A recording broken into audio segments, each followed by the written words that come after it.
right, welcome back to ABA Exam Review and the continuation of our BCBA Practice Exam series, where we're going through another set of questions together and breaking them down. If you're new to the channel, welcome. If you're returning, welcome back. Please like and subscribe for all of our updates. Check out behavioranalyststudy.com for all of our study materials, including our combo pack. When you pass your exam, please let us know so we can include you in the Sunday shout out. Work hard, study hard. Let's get going. A behavior analyst is working with the child, Sarah, who has a phobia of balloons. Every time Sarah sees a balloon, she becomes extremely anxious and starts to cry. The behavior analyst decides to use respondent conditioning to address Sarah's phobia. Which of the following examples best demonstrates effective respondent conditioning related to the analyst's goals? So we have a respondent conditioning question. And while you don't need to know too much about respondent conditioning, you've got to know enough to be aware of what an unconditioned stimulus is, what's an unconditioned reflex, conditioned stimulus, conditioned reflex. That's kind of the basis of what you want to know about respondent conditioning. We also want to know that respondent conditioning has to do with reflexes. These are things like crying and sweating and your heart racing.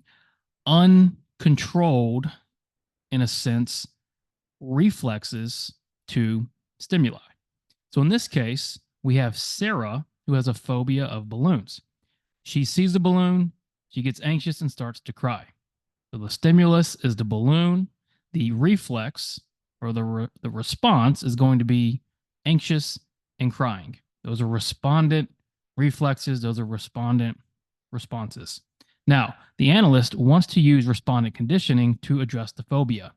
And so the way we can use respondent conditioning to address this phobia of balloon is we can either try and get rid of the pairing between the balloon and the reflexes of anxiety and crying, because at one point that balloon was paired with another stimulus that led to the crying and the anxiety, or we can try to pair that balloon with something else that's going to evoke different reflexes and responses.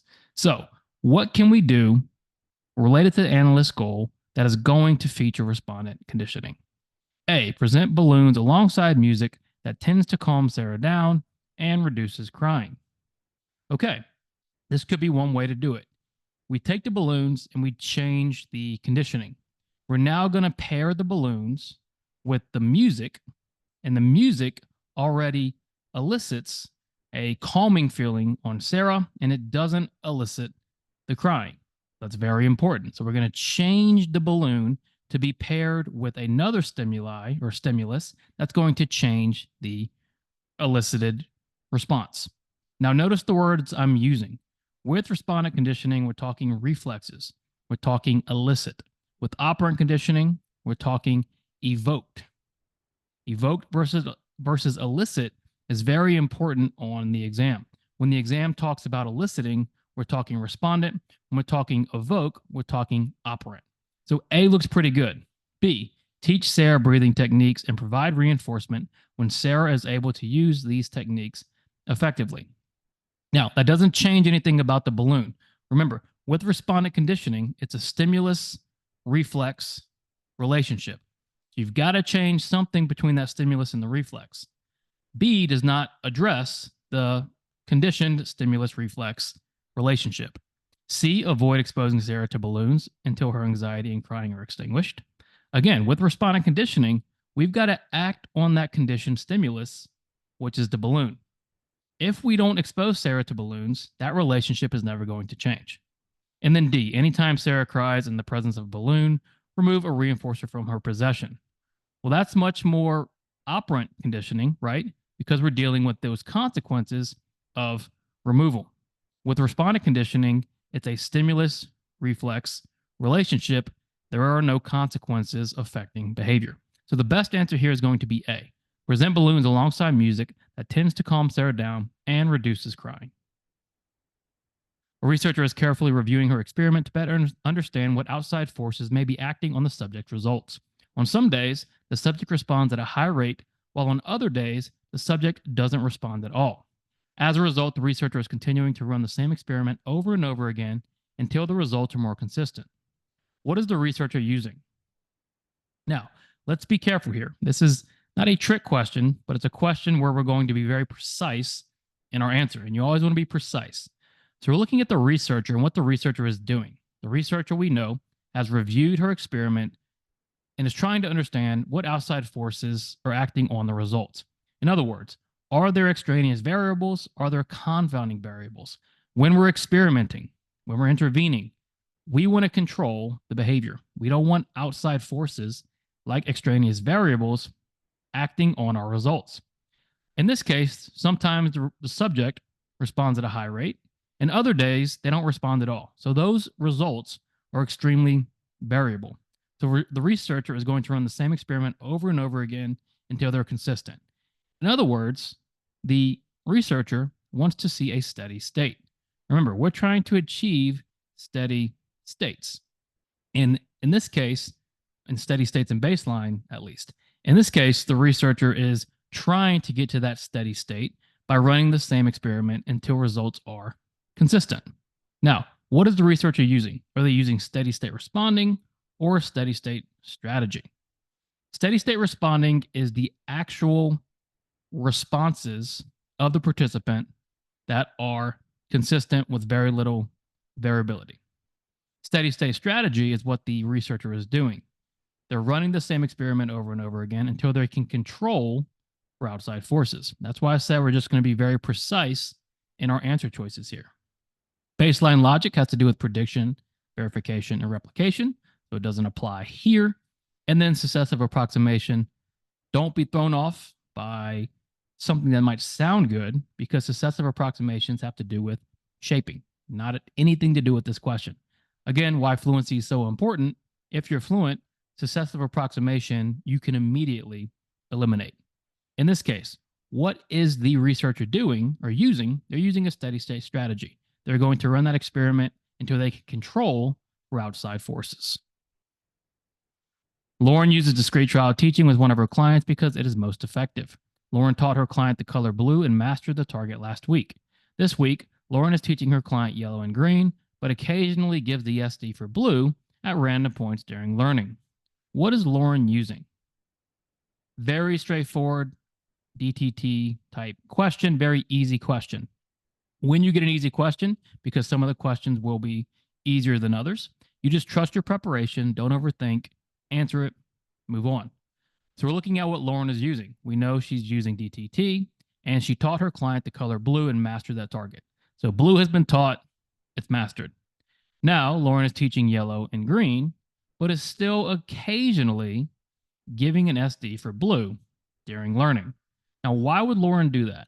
Why would Lauren teach a skill, master that skill, and then during teaching of other skills, occasionally go back to skills that have already been mastered? What is the purpose of that?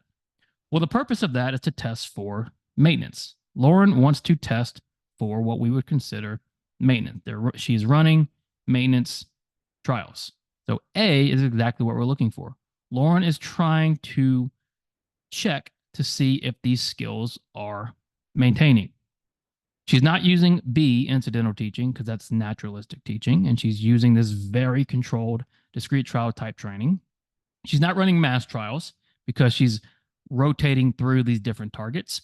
And then she's not running generalization trials because we're not sure what type of generalization she would be achieving here. What she's really trying to achieve is to understand better the maintenance of the skill blue, which is why, even though it's mastered, she's still occasionally running those trials. High school teacher is considering implementing group contingencies for a challenging group of students in her biology class. There are 10 students in total with a mix of both boys and girls. What are some options if the teacher wants to choose effective rewards? All right, so let's think about this. We have a situation where we want to choose effective rewards, aka reinforcement. We know the teacher is going to use a group contingency, and there are 10 students in total. If we have a large amount of learners, or even 2 learners, right? Those 2 learners are not going to be exactly the same. And when it comes to preference and when it comes to reinforcement, that should be as individualized as possible. So if the teacher wants to choose effective rewards for 10 students, what can the teacher possibly do? A, the teacher should utilize generalized condition reinforcers. That's one option. If these are generalized conditioned reinforcers, these are reinforcers that can be used in a variety of situations.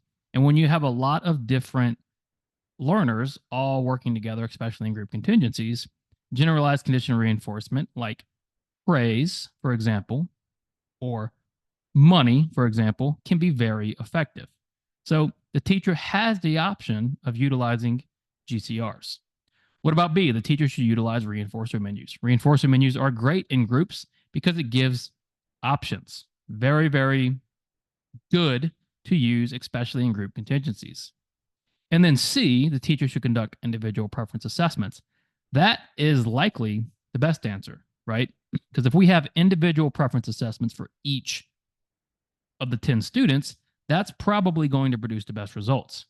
However, if the teacher doesn't have the resources or the time or the support to do individual assessments for 10 students, even though it's ideal, then she has other options. She can use reinforcement menus. She can use GCRs. So the teacher has options. So if she wants to pick the most effective rewards, her options include really any of the above. C would be the best way, but A and B are also effective options if she has time constraints or resource constraints. A contingency contract can be used to improve behavior in several different domains. Which of the following answer choices is not true regarding contingency contracts?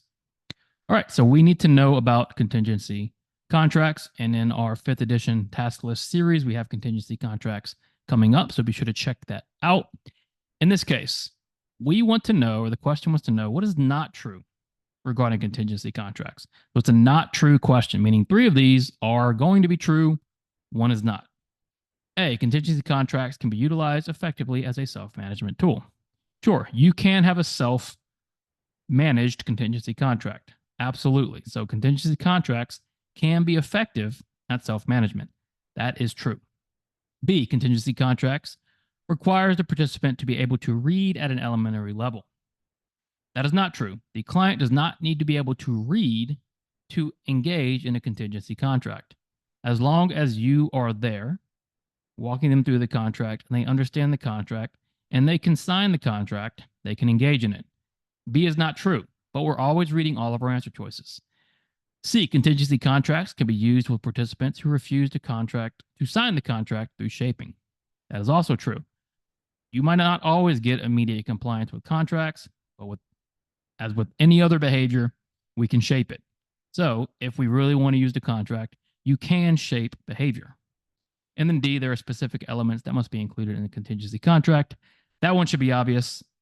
As everything we do is very systematic, very controlled, there are elements you have to include in those contracts for them to be valid. What is not true here is that contingency contracts require the participant to be able to read at an elementary level. All right, thank you for watching. Check out behavioranalyststudy.com for all of our study materials. When you pass your exam, let us know so we can include you in the Sunday shout out.